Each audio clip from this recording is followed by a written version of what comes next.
I'm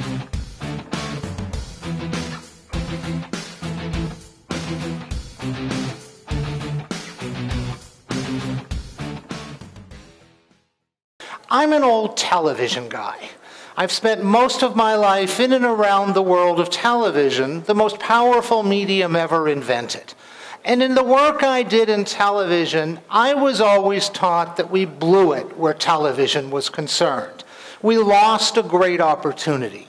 And what I mean by that is television, if you think about it, is the only mass medium we knew ahead of time was going to be a mass medium. There was no question that in the 1940s and 50s, radio listeners were going to embrace radio with pictures. So since we knew television was going to be a phenomenon before the first signal was ever broadcast, what I was taught that we should have done but didn't do is we should have tracked people before they had television, and then gone back to them year after year as they acquired and used it to see how it changed their lives. And if we had done that, we would have learned simple things like, where did the time for television come from? When people were watching 3 hours a day, and we were asked, where did those 3 hours come from? What were you doing less of? We didn't know. We just grabbed that time out of the air. We could have learned if the time for television came from talking as a family, reading books or newspapers, sleep, or from some other place. And in the 90s, I became convinced that digital technology, first the web and now mobile, was going to be far more powerful than television. So believing that we lost a great opportunity with television and that digital was going to be even more important, 12 years ago we launched this massive project. This tracking of digital that we thought should have been conducted of television in the 40s. Very, very briefly, we started in the United States in 2000. We've gone back to the same people 12 years in a row. We've watched as non-users move to dial-up, as dial-up users migrated to broadband, and we saw that broadband changed everything, not because of the speed, but it was the always-on, the direct connection that changed the entire relationship to the web. We watch as 2% drop off the web each year, and we want to know who are these people who leave and why, and more importantly, do they return, and if so, when and what brings them back. And then 12 years in, we track the never users. Who are the people who have never gone online and why? How do they do things offline? The rest of us do online and increasingly pay more to do it offline. And a question we're working with governments around the world about the never users, should we care? Should we be twisting their arms, cajoling them, persuading them, subsidizing them to go online?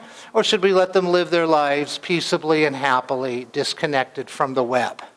We started this work in the US. We're now in about 34 countries around the world, and I'm honored to say we've had a great partner here in New Zealand since 2006 at AUT. So that's a little bit of the work I do. Let's now look at some of the things we're finding around the world, starting with how screen time is exploding. In 1975, in most of the developed world, the average person spent 16 hours a week in front of a screen. Last year, it was up to 44 hours. Since 1975, those 16 hours were generally one screen in the home on a schedule, television. Now those 44 hours are 3 or more screens, depending on how you count tablets, which we'll look at in a moment. But more importantly, we think those 44 hours will be over 55 hours in the next 3 to 4 years, and we don't think it's going to stop there. If you look at a teenager, there's practically not a moment of his or her life that isn't spent in front of a screen, except when they're in school and asleep. And I'm not so sure they're not in front of a screen when they're in school. They certainly are during lunch and recess, and I think more of them than we'd like to admit are during class. And as far as when they sleep, we know that 80% of teenagers sleep next to their mobile phones. If you ask them why do they sleep next to their mobile phones, they'll give you one simple, clear, obvious answer, and then there's a second, more subtle answer they may not even be aware of. The simple answer, which I'm sure all of you know, they sleep next to their mobile phones because it's their alarm clock. We and lots of other people learned years ago teenagers weren't wearing watches. I made the comment in 2000 that now the entire jewelry industry, not to mention the economy of Switzerland, is waiting to the answer to the question, will they start wearing watches as they get older? Well, we've been tracking them for 12 years. The answer is still no. We have 30-year-olds who are 18. We have 24-year-olds who are 12. They're still not wearing watches. That, incidentally, has no impact on brands like Rolex. Nobody spends $10,000 on a watch because it tells better time. People spend $10,000 on a Rolex because it makes them either feel better about themselves or sends a message to other people about themselves. It's the inexpensive watches that are in trouble. The other reason, the more subtle reason, is an acronym. Most of you probably know the phenomenon. You may not know the acronym when teenagers say why they sleep next to their mobile phones. It's FOMO, F-O-M-O. Anyone know what FOMO stands for? Fear of missing out. The fear that something's going on in their social life and they're not going to know about it until it's too late. So the easiest way to prevent that is to have it be the last thing they do before they go to sleep, the first thing they do when they get up in the morning, and if they wake up in the middle of the night, they may do it even then. Now, of course, what's allowing screen time to explode are all these additional screens, especially tablets. I think the iPad is transformational. Invite me back in a year or two, and I might change that to tablets are transformational. But right now, it's the iPad that's transformational. Hewlett-Packard, Samsung, RIM, Motorola have had 2.5 years to try to catch up with the iPad. And the only people who have caught up with Apple and the iPad are Apple with the iPad 2, the iPad, they don't call it the 3, but the new iPad, and then the unexpected iPad 4 last week. It's almost as if the goalposts have been moved before the other team even took to the field. I have friends at Apple who say off the record, and at Apple you have to speak off the record, because if you ever spoke on the record, you could be killed, and that's only a slight exaggeration. They say that last spring of 2011, when they were planning to introduce the iPad 2, they were planning to drop the price by $150 to $200. But they looked around and they said, nobody's beating us on features, nobody's beating us on price, why bother? And they didn't drop the price. And we saw they didn't have to, because late last summer, Hewlett-Packard introduced their touchpad. Their touchpad came out at the same base price as the iPad, which in the US you pay a little bit more. In the US was $499 for 16 gigs Wi-Fi. So Hewlett-Packard introduced their touchpad, $499, 16 gigs Wi-Fi. Nobody cared. Realizing they made a mistake, 3 weeks later, they dropped the price to $399, $100 less than the iPad. Nobody cared. Then they made this amazing decision to close down the entire Hewlett-Packard PC division, a decision they since have rethought since they fired their CEO over it, and they dropped the price last summer of the touchpad to $99. Finally, people cared. The problem was it cost Hewlett-Packard $309 to make a touchpad. So the lesson is clear. You want to compete with Apple? Easy to do. Just be willing to lose $210 per device. So the iPad comes out, and my job is to look at this thing and say, is this the fourth screen, or does it replace the second screen? I think we all count screens the same way, but just to be sure, television's the first screen, computers are the second screen, smartphones are the third screen. Movie theater owners have been trying to say, hey, we're the fourth screen, but nobody takes that seriously, probably because you don't buy that screen. You only rent it for an hour, for 2 hours or so. So is the iPad or the tablet the fourth screen or replace the second? We firmly believe it replaces the second. We think the PC is going away. except for 4 to 6% of the population. The people who will continue to use a PC, computer-assisted designers, heavy-duty number crunchers, big writers, college students while they're in college. But to most people, a PC is a needlessly complex device, too difficult to learn, can take 5 minutes to boot, and 1 out of every 25 times will encounter the blue screen of death. Whereas a tablet, easy to learn, you hand a tablet to a 3-year-old boy or an 83-year-old grandmother, and within 5 minutes, both will be using it. The only difference is the 3-year-old boy will be teaching you things you didn't even know. It boots literally in 2 or 3 seconds. If you turn it off forgetting to do something, you don't have to think, do I want to go back? You just turn it on, and there's no blue screen of death. I don't know a single person who has an iPad and a laptop when they're going on a trip, doesn't look at their laptop, then look at their iPad, then look again at their laptop and say, can I leave you at home? What they're really saying is they want to leave it at home. Sometimes they can't. But keep in mind the biggest limitations on tablets come not from the iPad itself, it came from the stubbornness of Steve Jobs. The refusal to have Adobe Flash, that's not a limitation of the iPad. That was Jobs declaring war on Adobe, a war he won just before he passed away. The refusal to have a USB port, the iPad could have a USB port or an SD card port in an instant. Jobs didn't want one. He wanted to completely control the environment.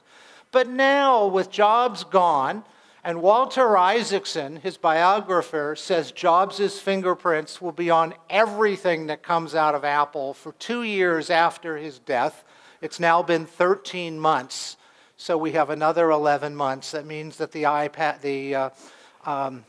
iPhone 5 was designed by Jobs. But now with Jobs gone and competition from Google and the Nexus 7, from Kindle and the Kindle Fire, we're now going to see Apple perhaps have to be more nimble and more flexible. Jobs said he would never introduce a 7-inch iPad.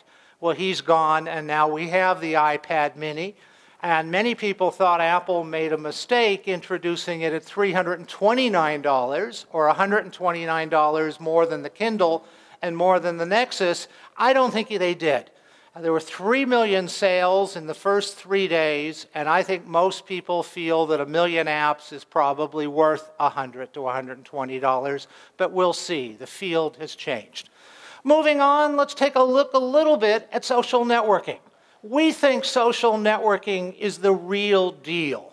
The first thing we have seen that has caused people to log onto the web more than to check their email.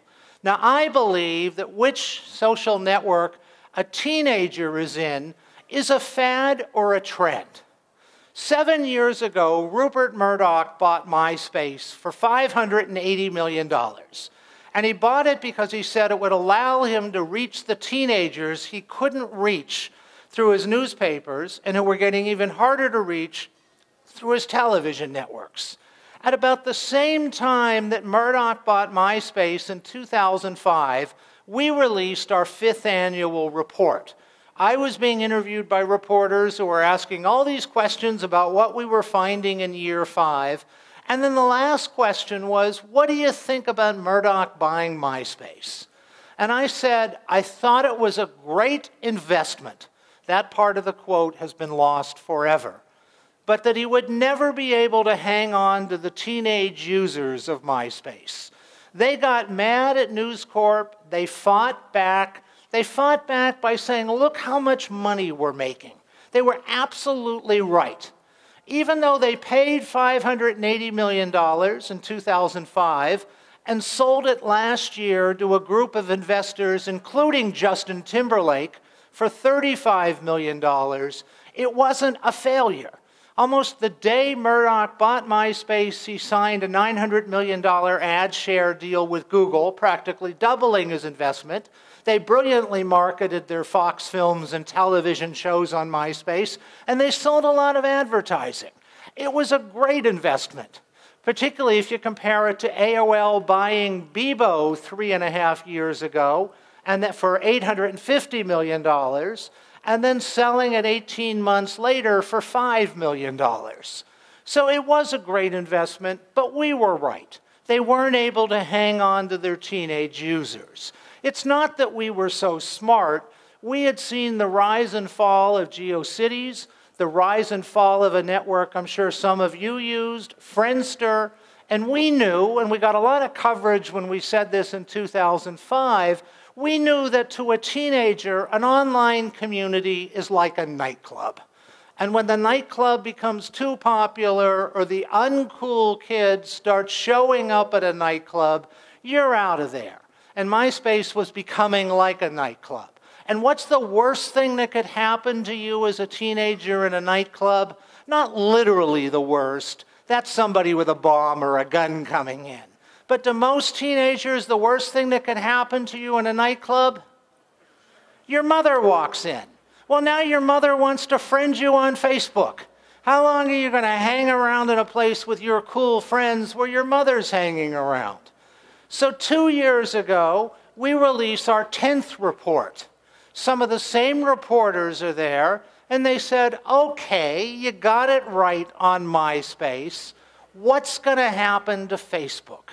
And I can stand here and tell you I was right on MySpace. I can't prove to you today that I'm right about Facebook. You'll just have to make a little note, and we'll come back in a few years and see.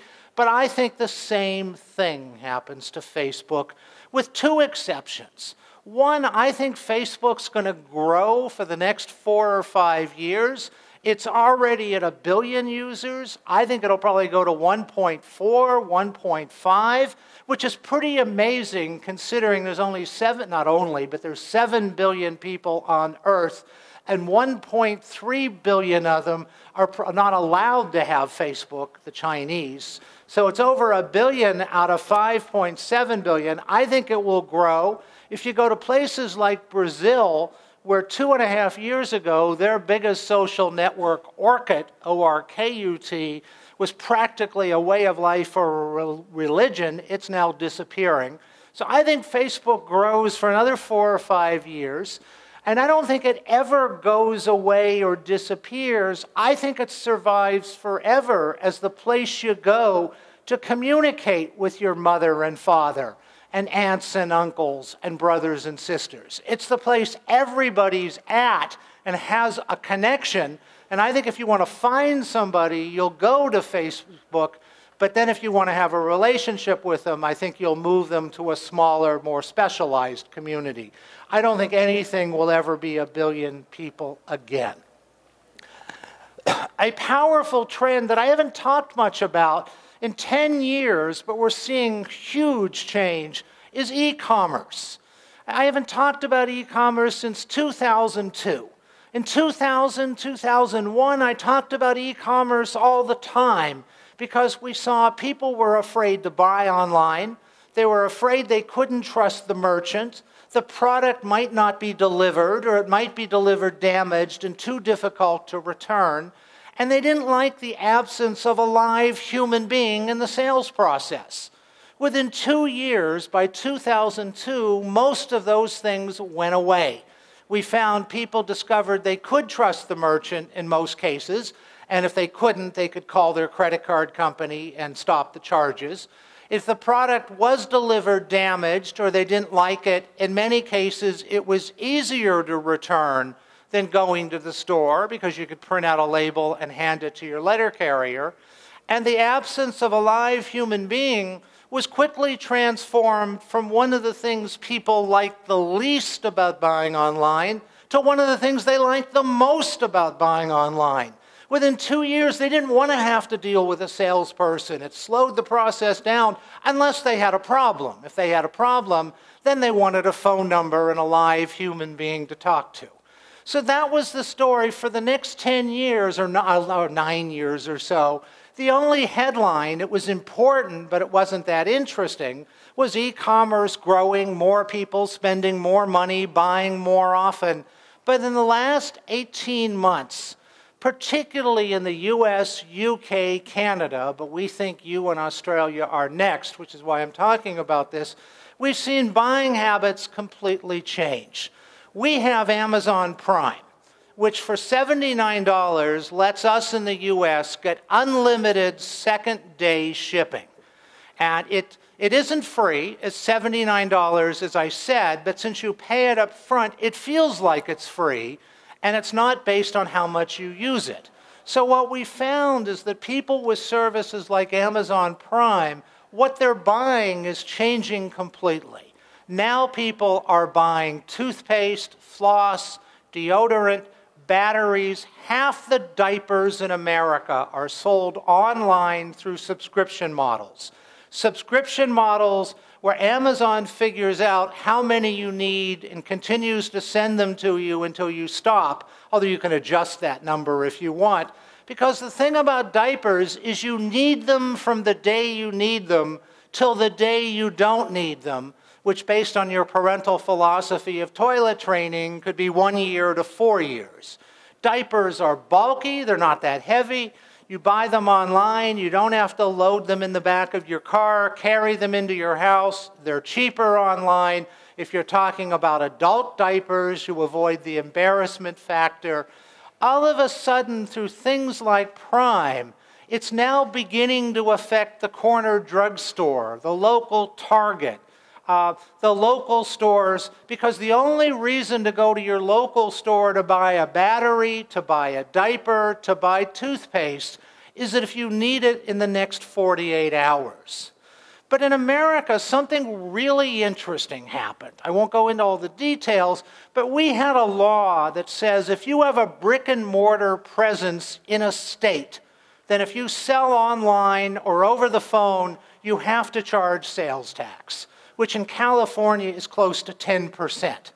Amazon, wanting to give all of its customers a 10% savings, located all of its fulfillment centers in our smallest, most remote states, Montana, Wyoming.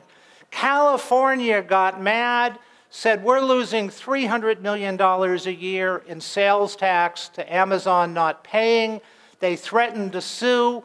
Amazon said, we're not paying, we're going to put an initiative on the ballot and let the voters decide. And voters obviously would have said, we don't want to pay sales tax. And then last year, Amazon backed down and said, okay, as of September 15th, 2012, a little over a month and a half ago, we'll start collecting sales tax. And why did they do that? Did they do it because they wanted to be good corporate citizens? They were unhappy at seeing the state of California go bankrupt? Of course not. They did it because once they agreed that they would pay sales tax, they could build their fulfillment centers outside of Los Angeles and San Francisco and New York City. And why do they want fulfillment centers close to the big population centers? Same-day delivery. They are 2 years from you. This isn't going to be all 50 United States. It isn't going to be all of Australia or even all of New Zealand. It will be probably 90%. But you will be able to go online by 10 o'clock in the morning and order something, and it will be in your hands by 6 o'clock that night. All of a sudden, the only reason to go to the local drugstore is that if you need that battery in the next 2 hours. This is changing everything. And it's remarkable how quickly these businesses change. If you think about 1998, one of the biggest movies of the year, which I'm sure many of you saw, You've Got Mail, with Tom Hanks and Meg Ryan. Meg Ryan in her last cute role. Sad but true. And if you remember back to You've Got Mail, she owned the little mom and pop bookstore, and Tom Hanks' family owned what in America was Barnes and Noble, but they called it Fox, a fictitious name. His family owned the chain bookstore, The Predator. But if you think about it, 12 years later, it didn't even take 14 years, she's long gone, the mom and pop bookstore, and The Predator, the Barnes and Noble, is now the prey. One of our 2 national book chains, Borders, is gone. Other book chains throughout the world, I think, are in trouble. Barnes & Noble, if they survive, will only be as a Nook company. That's how quickly it changes. The Australians are proposing now that they tax overseas purchases bought online. That may be a fine idea, but they're missing the point. Amazon's interest in you and in Australia is not selling you purchases that are shipped across the ocean. Their interest is coming in here, building fulfillment centers, and getting you things the same day, and bringing down many of your retailers who, if they don't fight quickly, I think are going to experience this. Amazon also has said, if we're going to spend $3 delivering a box to your door, we don't want it to contain $5 worth of batteries. We want it to contain a $1,000 dress. So they formed alliances with major fashion houses to deliver fashion. They're about to move into the wine business, which I think is a brilliant idea and is practically untouched. And my prediction, this isn't coming from Amazon, their goal, I think, is going to be to sell almost every automobile in the developed world. They're going to go, this is a prediction, as I said, they're going to go to automobile manufacturers and say, you don't need these big showrooms anymore. All you need are service centers. We'll take over the sales function. Somebody wants to buy one of your cars, they'll contact us online. We'll bring the car and a salesperson to their house, let them drive it, and if they want to buy that car, they'll go online and they'll order it online and we'll deliver it. I don't know if they can do that in 48 hours. But they want to take over almost all of this. I think if you're looking for the successor to Steve Jobs, it's not Tim Cook, the new CEO of Apple. It's a guy every bit as smart as Jobs, who can see around corners and whose personality is just as unpleasant. It's Jeff Bezos. Because everything I'm describing is only a third of Amazon's designs on the world. This is e-commerce. Then there's the Kindle side that's taking on potentially the iPad finally, and all this content consumption. And then there's the final third, which is web services, which some people are more afraid of, taking over government services, are more afraid of than any of these other kinds of things. So we think e-commerce is about to undergo significant change. We think the US, Canada, the UK, the move has already been made. We think Australia and New Zealand are about a year to a year and a half from them coming in, not just selling to you across the ocean, but selling to you here. One very last trend, and then we'll leave some time for questions. One of my favorite trends, but it's very powerful, relatively new. We find nobody wants to give up the internet. There are things about the internet we don't like, spyware, viruses, spam, but none of that caused people to leave. I mentioned at the beginning the 2% who drop off globally every year. That 2% who leave is not because they're unhappy or bored or don't find anything useful. The 2% who leave because they've changed jobs and they've lost their access at work and may not have it at home, whose PCs break and haven't gotten around to buying a new one or perhaps can't afford to buy a new one. But they come back generally within 6 months. So nobody gives up the internet because they don't like it, even though there are things about it we don't like. But we're tired of it defining our lives. Even though it's wireless in most instances, we're tired of thinking of it like a ball and chain or an umbilical cord. We realize, of course, that sometimes we couldn't leave the office if we didn't have our iPhone or BlackBerry and could be communicated with. Sometimes we couldn't go on vacation if we didn't have it. But on the other hand, it doesn't mean that we have to access it every minute while we're on vacation. So we want to enjoy the benefits of all this technology without experiencing all the disadvantages. We've given this a name. We call this Enough Already, E-N-U-F-F. Enough already, once again, is enjoying the benefits without having to experiencing all the disadvantages. Some examples of enough already. Sometimes I don't go to sleep until I've answered all my email. And you know what happens if I answer all my email before I go to sleep? Damn it, while I'm sleeping, everybody answers me. And I get up in the morning and it's all sitting there again, and I never can get rid of it. Enough already comes from the fact that we ask people who use the internet at work, has the internet made you more productive at work? 75% say it has made them more productive. 20% say it hasn't made any difference, and 5% say it's made them less productive. So 3/4 of those who use the internet at work say it has made them more productive. And they make comments like, now I can do in 30 hours what it used to take 40 hours to do. But the problem is nobody works 30 hours and calls it a week. We're taking on more work than we've ever taken on before. The line between work and home is completely blurred. We're working Saturday mornings, Sunday nights, Christmas Eve, New Year's Day. Sometimes I hear employers complain about the amount of time their employees spend at the office, online, doing personal things. Every time I hear that, I tell these employers, you should just close your mouth and be quiet. Because we see for every hour an employee spends at the office, online, doing something personal, they're spending 3 hours at home doing work related to their jobs. The employers are making out like bandits. Enough already is also device fatigue. I'm embarrassed to admit that in my hotel room, I have 8 charger cables in my suitcase. And frequently get asked when my bag goes through X-ray for carry-on what all these are.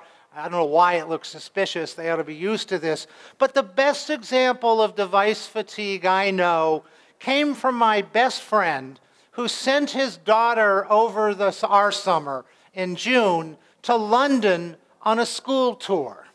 She's a 16-year-old girl. Since it was a school tour, they put 3 girls to a room, and they stayed in older, less expensive hotels. So these 3 16-year-old girls get to their hotel room in London and discover to their horror there is 1 electrical outlet in the room. 3 16-year-old girls, 3 digital cameras, 1 camcorder, 1 iPad, 1 Kindle, 2 Bluetooth earpieces, 3 hair dryers. Although in fairness, hair dryers don't have to be charged. But they actually devised a plan where they set their alarm clock, on their phone of course, to get up every 90 minutes during the night to take some devices out so they could put new ones in. But the problem is most devices don't charge in 90 minutes. My iPad takes about 6 hours. So as one girl's less than fully charged device was being removed, she'd scream, "Wait, stop, it's not done." It was like Lord of the Flies in there. This is how dependent we are. One of the big issues last week during Hurricane Sandy in New York is, you may have known, that New York sort of got divided. The upper part, if you know New York, above 34th Street, it was just a storm, just rain. But the lower part lost their power. They only got it back recently. And one of their biggest problems was getting all these devices charged. And people above 34th Street, many of them opened their homes, including in Newark, Mayor Cory Booker, who said, "I'm opening my home so you can come in and charge your devices." That was one of the biggest problems without electricity. No iPads, no smartphones, and no place to charge them. Incidentally, I don't think that was me. I'm almost, if that's a sign that I should wrap it up, I'm pretty close. But I remember during the 1980s with silly people like Donald Trump and Michael Milken. They used to brag that they only slept 2 or 3 hours a night. They used to imply that somehow sleeping was wasting time, time that could be spent making money. And then in the last 10 years, guys like Jeff Bezos, who were incredibly successful, they used to brag about the fact that they got 9 hours a night sleep. The point, it's really an interesting point, is that if you're really wealthy and successful, you can sleep as much as you want because people will wait for you. And now the New York Times is trying to coin a term building on FOMO, fear of missing out. This term hasn't caught on, but I think it's a cute term. The New York Times talks about JOMO, the joy of missing out, where you are so important, so connected, you can turn your phone off and you don't have to worry because everybody who's trying to reach you needs you. It'll be interesting to see if that catches on.